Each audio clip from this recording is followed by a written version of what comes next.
Remember summer 2020 when our social media was filled with those little black boxes? I can't forget them.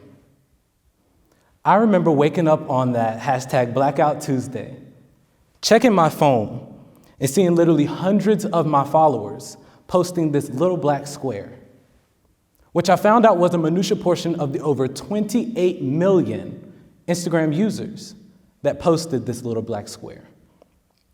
Now, these were people that I had not heard nor seen say a word about the likes of George Floyd, Breonna Taylor, Nina Pop, Tony McDade, nor Ahmaud Arbery, rest in power.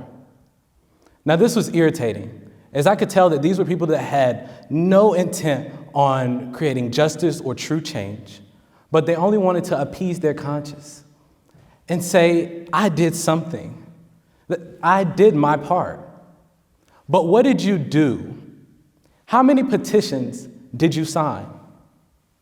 How much capital did you donate to the cause? How many state reps, elected officials, people in power did you contact and demand change? How many policies, rules, regulations did you analyze in your spaces? How many streets were you in? How did you demand justice? Because you see, my view is this. Non-black people have a very important role in the fight against anti-black racism. And in fact, I could argue that it is their issue to fight harder to dismantle.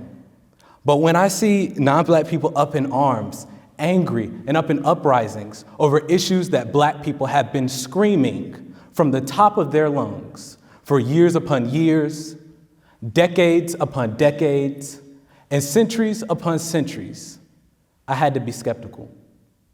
So this black squares example is indicative of a term called performative activism as it pertains to anti-black racism. In the words of Manisha May, performative activism is the use of words, social media posts, or gestures that do more to appease one's own virtuous moral compass than actually supporting the groups they intend to support. So this is saying Black Lives Matter on your social media, just so that your black friend doesn't get upset with you. This is saying other white people are trash, while not analyzing your own active and complicit support of racist narratives and structures.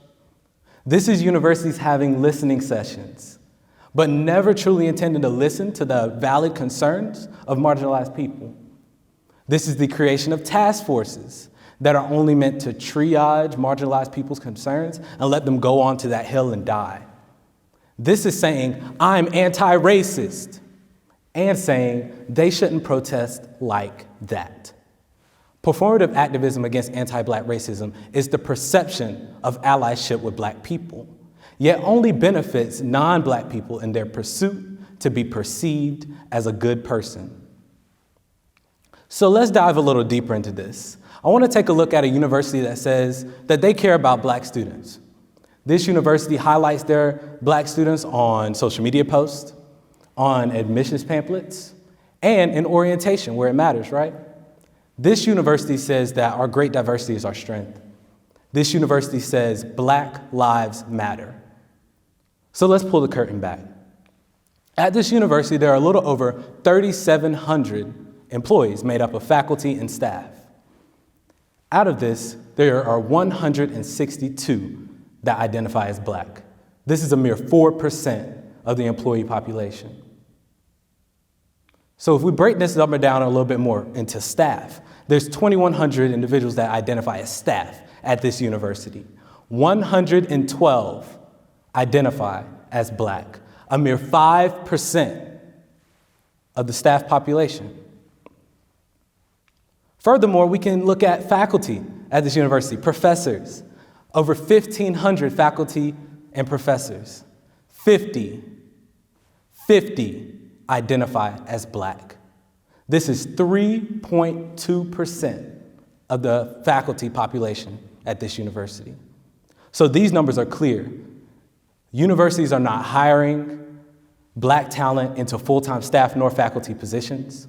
And we see at universities across the country that black people who are in roles in faculty and staff positions are being thrust into pushing the university's racial equity progress forward, and thus leading to burnout and lower retention of these black faculty and staff. So we can see the cyclical cycle of universities not hiring black talent and not retaining black talent.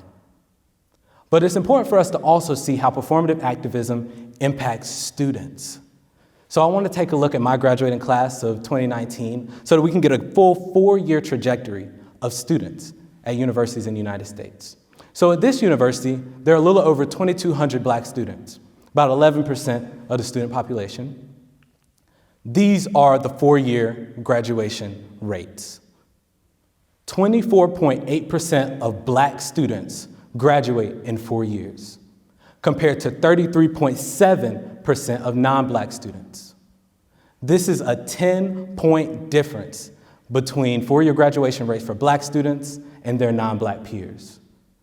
But we can go a little deeper into this time period as well, because in this 4-year period, 1 in 2 black students are not retained at this university, versus 1 in 3 non-black students. This means that if I attend this university as a first-year student, there's a 50% chance that I will not be at the university in 4 years, and I will not be leaving with the degree.